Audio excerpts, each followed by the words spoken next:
The taxi smelled like stale cigarettes and artificial jasmine. I didn't care. After 10 years of sleeping in cramped worker dormitories in Dubai, breathing recycled air in windowless factories, and counting every dirham like it was my last breath, I was finally home. The Manila skyline stretched before me through the dirty windshield, familiar yet foreign. Like a childhood photograph you've looked at so many times it stops feeling real. I had left when my daughter Celeste was 8 years old. Now she was 18. A woman I'd only seen through pixelated video calls and grainy photos sent over messenger apps. That ate up my precious data allowance. 10 years of birthday cakes I never tasted. 10 years of school programs I never attended. 10 years of her growing up without me, so that she could have a better future than I ever did. The money I sent home every month was supposed to change everything. No more hungry nights. No more wearing shoes with holes in them. No more of the poverty that had swallowed my own childhood whole and left nothing but bones. My sister Marisol had promised to take care of everything. Don't worry, she'd said on our last video call before I boarded that plane a decade ago. I'll treat Celeste like my own daughter. You just focus on earning money. We'll take care of the rest. And I had trusted her. Blood is blood, right? Family is everything. That's what our mother taught us before she died, leaving us orphans in a world that doesn't give second chances to people like us. The taxi turned onto the street where Marisol lived. My heart hammered against my ribs. I'd saved enough money. I had a plan. I was going to buy a small house for Celeste and me. Nothing fancy, but ours. 4 walls and a roof that belonged to us. I was going to enroll her in a good college. She told me she wanted to study nursing. I had the tuition money saved. Every sacrifice, every lonely night, every moment of backbreaking work, it all led to this. The house came into view, and my breath caught. It wasn't the modest concrete house with the rusty gate that I remembered from 10 years ago. This was different. This was a 2-story structure with fresh paint, elegant wrought iron gates, and a manicured garden that probably cost more to maintain than I used to earn in a month back. Before I left, my chest swelled with pride even as confusion crept in at the edges. Marisol had done well. Maybe her small sari store had grown into something bigger. Maybe her husband's construction job had turned into a contracting business. Good for them. They deserved it after taking care of Celeste all these years. I paid the taxi driver with bills that still felt unfamiliar in my hands. The currency had changed. While I was away and dragged my single battered suitcase to the gate. Before I could ring the bell, a maid in a gray uniform appeared. She was young, probably early 20s. And she looked at me with the kind of polite disinterest reserved for strangers. "Good morning, Pao," she said. "May I help you?" "I'm here to see Marisol," I said, smiling. "I'm her sister, Rosa." The girl's eyes widened slightly, but she nodded and opened the gate. "Please wait in the sala, ma'am. I'll call Ma'am Marisol." The living room took my breath away for all the wrong reasons. Leather furniture, a television bigger than my entire sleeping space in Dubai had been, air conditioning that hummed so quietly I almost didn't hear it, decorative vases that cost more than most people in our old neighborhood earned in a year, picture frames everywhere, professional photos of Marisol, her husband Danny, and their 2 sons, all dressed in matching outfits like some catalog family. I searched for Celeste's face among the frames. Nothing. Not a single picture of my daughter. My stomach twisted, but I pushed the feeling down. Maybe they kept her photos somewhere else. Maybe she was camera shy. Maybe. Marisol appeared at the top of the stairs wearing a silk robe that probably cost as much as 3 months of my old salary. She was heavier than I remembered, her face rounder, her fingers glittering with rings I'd never seen before. For a moment, she just stared at me like she'd seen a ghost. Rosa. Her voice was thin, strained. You didn't tell me you were coming home. I wanted to surprise everyone, I said, standing up. My legs felt weak. Surprise Celeste especially. Something flickered across Marisol's face. Something that made my blood run cold. Celeste is at school, she said quickly. Too quickly. She won't be home until later. That's fine, I said, trying to keep my voice light. I'll wait. I have all the time in the world now. I'm home for good. Marisol's smile was tight. Let me get dressed. Have you had breakfast? I'll have someone make you something. She disappeared upstairs before I could answer. The maid who'd let me in appeared with a tray of coffee and pandesal, setting it down on the glass coffee table with practiced efficiency. I watched her movements quick, careful, almost fearful, the way someone moves when they're used to being invisible. What's your name? I asked her gently. She glanced toward the stairs before answering. Maria Poe. How long have you worked here? Almost 2 years, Poe. I wanted to ask more, but Marisol's footsteps on the stairs cut the conversation short. Maria disappeared so quickly she might have been a ghost. Over coffee that tasted too expensive for my tongue, Marisol told me about her life. Danny's construction business had exploded. They'd won several government contracts. Money was good. Very good. She talked about her son's private school, their swimming lessons, their upcoming trip to Hong Kong Disneyland. She didn't mention Celeste once. I had to bring it up myself. How's Celeste doing in school? She told me her grades were good. Oh yes, Marisol said, not quite meeting my eyes. She's doing fine. Which school is she going to? I want to enroll her in college next year. I've been researching universities. We can talk about that later. Marisol interrupted. You must be tired from your flight. Why don't you rest? But I wasn't tired. 10 years of exhaustion had been washed away the moment that plane touched down on Philippine soil. I was awake. I was alert. And something was very, very wrong. I'd like to see her room, I said. It wasn't a request. Marisol's face did something complicated. Rosa, maybe you should. I'd like to see my daughter's room. My voice was steel now. 10 years of bending my back and biting my tongue in a foreign country had taught me when to be soft and when to be hard. This was a hard moment. Marisol stood up slowly. Fine. Follow me. We went upstairs. The hallway was lined with more family photos. Marisol's family. Always Marisol's family. Like Celeste didn't exist at all. We passed what were obviously her son's rooms. Doors opened to reveal spaces filled with toys, computers, gaming consoles. Everything a child could want. At the end of the hallway, Marisol opened a door to reveal a small room, barely bigger than a closet. There was a narrow bed, a small wooden dresser, and nothing else. No decorations, no personality, no life. This is where Celeste sleeps. My voice came out as a whisper. She doesn't need much, Marisol said defensively. She's a simple girl. I walked to the dresser and opened it. A few worn uniforms, some old t-shirts, underwear that had been patched and repatched. My hands started to shake. Where are the clothes I sent money for? I asked quietly. I sent money every month for Celeste.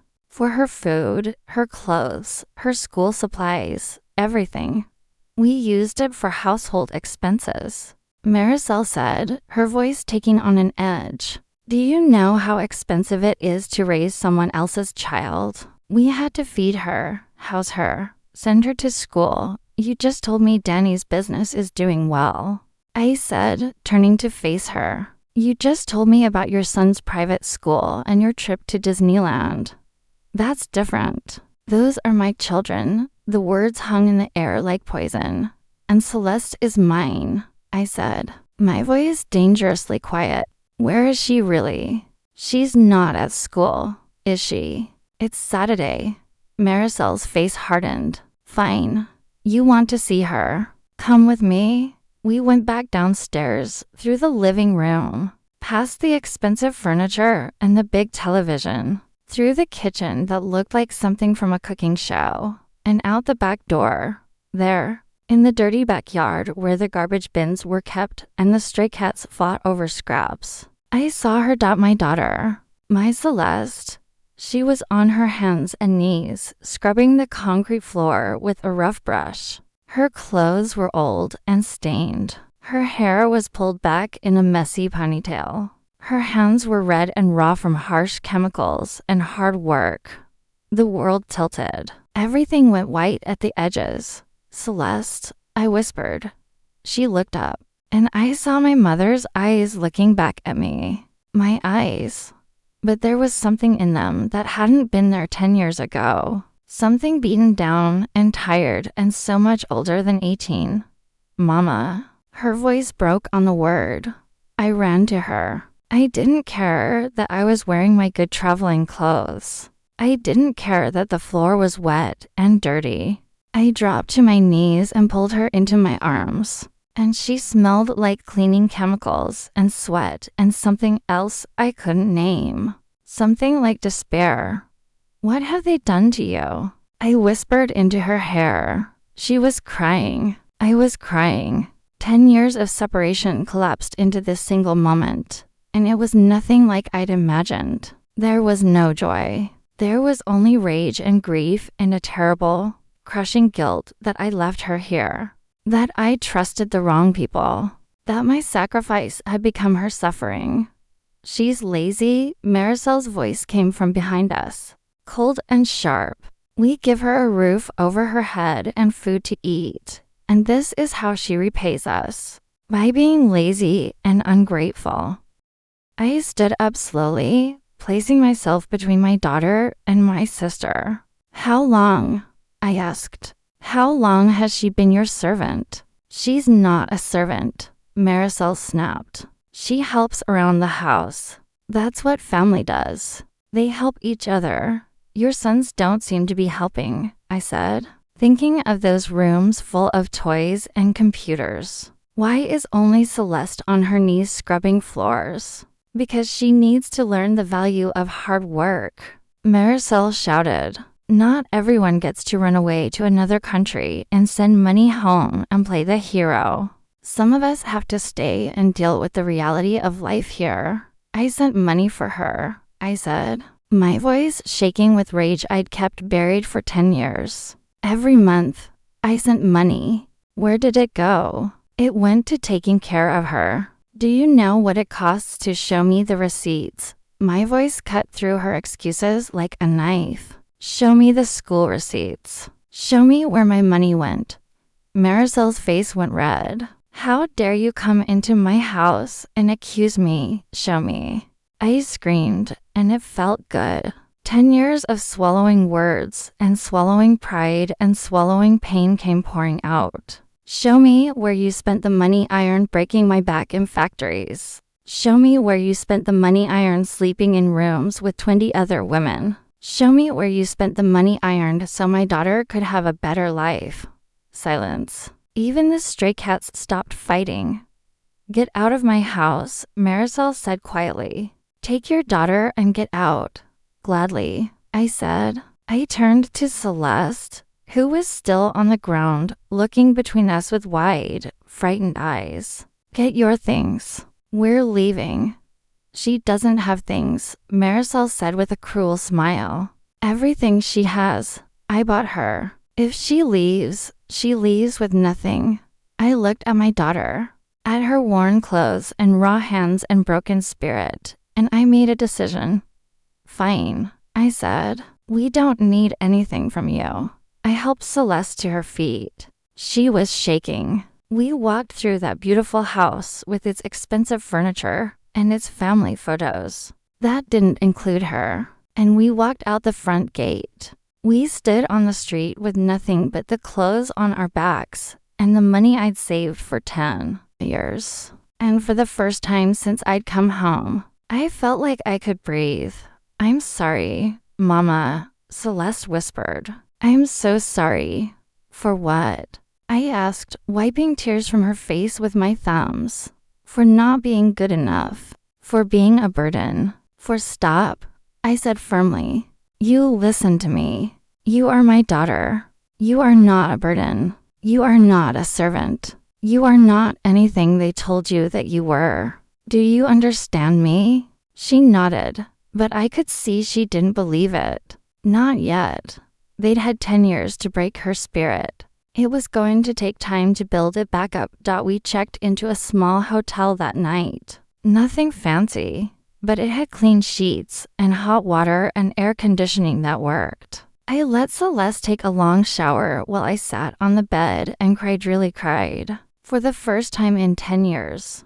When she came out, wrapped in a towel with her hair dripping, she looked younger somehow, less burdened. I ordered room service real food, not scraps, and we ate together in silence. There would be time for talking later.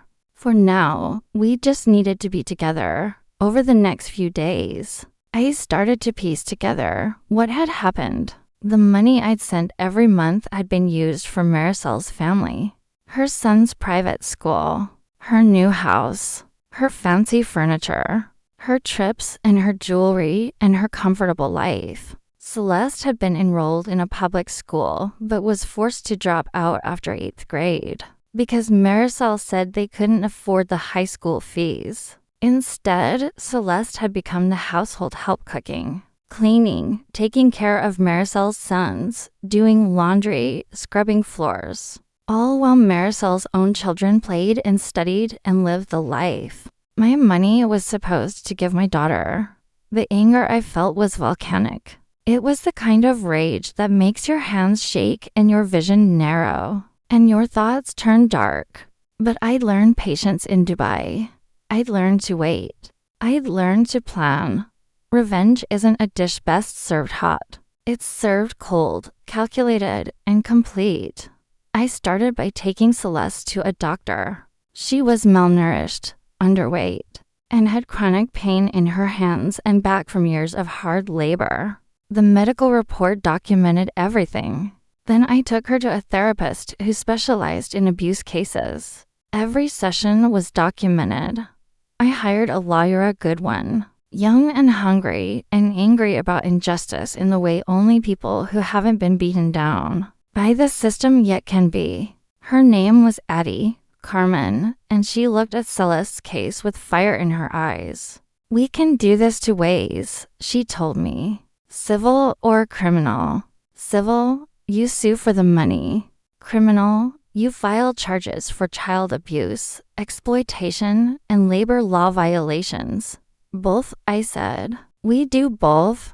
The lawyer smiled. It wasn't a nice smile. It was the smile of someone who was about to destroy someone else's life, and they were going to enjoy it. We filed the cases on a Monday morning. By Monday afternoon, Marisol was blowing up my phone with calls and messages. I didn't answer. I'd said everything I needed to say. By Tuesday, she'd sent Danny to the hotel to try to negotiate. I met him in the lobby with my lawyer present. Rosa, please, he said, and he looked older than I remembered. Tired. We can work this out. Family doesn't sue family. Family doesn't exploit family, I said calmly. Family doesn't turn children into servants. Family doesn't steal money meant for a child's education and future. We gave her a home. Danny protested. We fed her, clothed her. Show me the receipts, Addie. Carmen interrupted. Show me proof that you spent Mrs. Rose's remittances on Celeste's needs. Show me school receipts, medical receipts, clothing receipts. Show me anything. He couldn't. Of course he couldn't. We'll pay it back, he said desperately. All of it. Just drop the charges. Too late, I said. You had 10 years to do the right thing. You chose not to. The case moved slowly because that's how the Philippine justice system works. But it moved. And while it moved, I made sure everyone knew what Marisol had done. I didn't go to social media. That would have been too easy to dismiss as drama. Instead, I went to the community. I went to the church where Marisol loved to sit in the front pew every Sunday, dressed in her expensive clothes, playing the role of the charitable sister who took in her poor sister's child. I spoke to the priest and showed him the medical reports, the photos, the evidence. I went to the barangay captain and filed a formal complaint. I went to Marisol's friends, the ones she had coffee with and gossiped with, and I told them the truth. Not with anger, but with sadness, with the grief of a mother who'd sacrificed everything only to have her child abused. I went to Danny's business associates and clients. I didn't threaten. I didn't demand. I simply told them the truth about what kind of man Danny was, the kind of man who would exploit a child for free labor while spending her mother's money on luxuries for his own family. The court of public opinion is swift and brutal in the Philippines. Reputation is everything, and once yours is destroyed, it's almost impossible to rebuild. Within a month, Danny started losing contracts. Clients didn't want to work with someone who abused children. The church community began to distance themselves. Marisol's friends stopped answering her calls. Her son started getting bullied at school, not because I encouraged it, but because children are cruel to the children of people who are cruel. I felt no satisfaction in their suffering, only a cold, clear sense of justice being served. The civil case settled out of court after 4 months. Marisol and Danny agreed to pay back every peso I'd sent over 10 years with interest. It was more money than I'd saved in Dubai. It was enough to buy that house I dreamed of and still have plenty left over. For Celeste's education, the criminal case took longer, but eventually, they pleaded guilty to reduced charges in exchange for probation and community service. They would spend the next 2 years doing free labor for various charities, cleaning, cooking, serving others the way they'd forced Celeste to serve them. The irony wasn't lost on anyone. But the real revenge, the deep, lasting revenge, wasn't the lawsuits or the money or the criminal charges. It was what came after.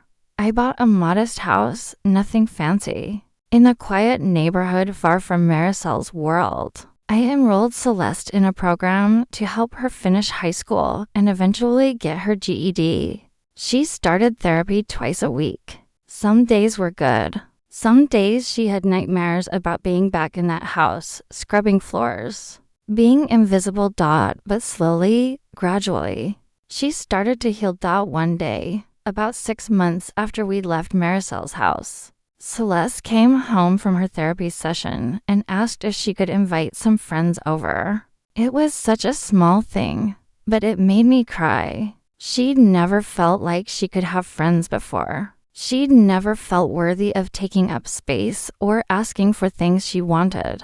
I said yes, of course. I said yes to everything she asked for, now within reason. New clothes. Yes. Art supplies because she wanted to try painting. Yes, a birthday party, even though she'd never had one before. Yes, 1,000 times yes.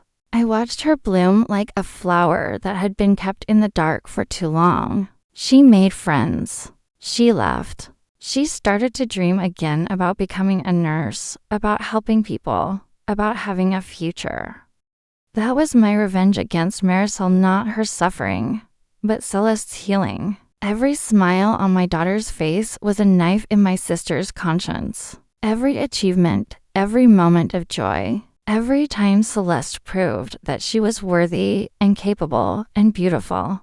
Despite what they'd done to her, that was my revenge. Marisol tried to reach out a few times in the beginning. Apologetic messages. Excuses about how they'd been struggling financially and made poor choices. How family should forgive family. How she hoped we could reconcile one day. I never responded. There was nothing left to say. About a year after we left, I heard through mutual acquaintances that Marisol and Danny's marriage was falling apart. The financial strain, the public shame, The loss of status it had broken something between them. Danny was drinking too much. Marisol had aged badly, stress eating away at her the way guilt should. Her sons, spoiled and unprepared for a world where money was tighter and status was gone, were struggling. They'd gone from private school to public school and couldn't adjust. They'd gone from being the kids with everything to the kids whose parents abused their cousin. I felt a distant kind of pity for them. They were children. They hadn't asked to be raised by parents who valued appearances over integrity. But I didn't feel sorry enough to forgive or forget. Some people say that revenge is hollow, that it doesn't bring satisfaction, that it doesn't undo the harm or heal the wounds. Those people are partly right. No amount of justice could give Celeste back the 10 years they stole from her. No amount of money could erase the scars on her hands or the damage to her spirit. But revenge isn't about undoing the past. It's about protecting the future. It's about making sure the people who hurt you can't hurt anyone else. It's about drawing a line in the sand and saying, this far, no further dot, and in that sense, my revenge was complete.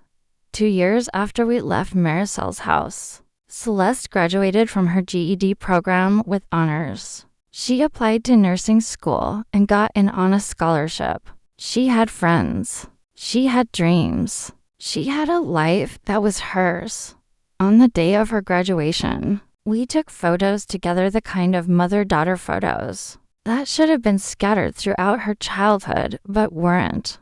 We were both crying, but this time they were good tears. Healing tears.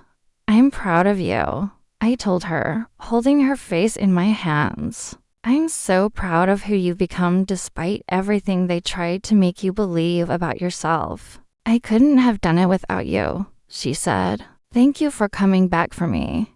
Thank you for fighting for me. Always, I promised. Always. That night, I got a message from an unknown number. When I opened it, it was from Marisol. I saw the photos on Facebook. It read, "She looks happy. I'm glad. I'm sorry for everything. I hope one day you can forgive me."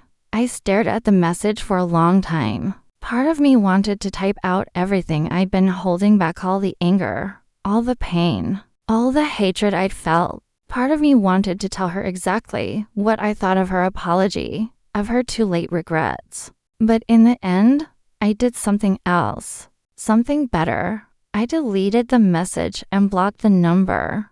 Some people don't deserve closure. Some people don't deserve forgiveness. Some people deserve to live with the weight of what they've done, wondering forever if they could ever be forgiven, never knowing, never having that burden lifted. That was my final revenge. Not hatred, but indifference. Not engagement, but absence. The ultimate punishment for someone who'd taken so much was to get nothing in return, not even acknowledgement. I turned off my phone and went to join Celeste and her friends, who were celebrating in our small living room with pizza and cheap champagne and laughter. That filled every corner of our home. This was what I'd worked for. This moment, this joy, this future that belonged to us and us alone. 10 years I'd spent abroad, breaking my back and my spirit to give my daughter a better life. And I failed in a way. I had trusted the wrong people, made the wrong choices, left her in the hands of monsters who wore the mask of family. But I'd also succeeded because I'd come back. I'd fought. I'd protected her. And now we had a small house, a simple life, and a future full of possibilities. Revenge isn't always loud or dramatic or satisfying in the way movies make it seem. Sometimes revenge is quiet. Sometimes it's just living well, loving fiercely, and refusing to let the people who hurt you have any more power over your life. Sometimes the best revenge is simply being happy despite everything they did to try to break you. And we were happy. Not perfectly, not every day, not without struggles and setbacks and moments when the past tried to drag us back down, but happy enough. Free enough, whole enough. And that in the end, was the sweetest revenge of all. If this story resonated with you, if you've ever felt betrayed by someone you trusted, or if you're fighting your own battles against people who underestimated you, leave a comment below. Share your story. You're not alone. And remember, the people who tried to break you don't get to write the ending of your story. You do. Hit that subscribe button for more stories about resilience, justice, and finding strength in the darkest places. Because everyone deserves to know that no matter how bad things get, there's always a way forward.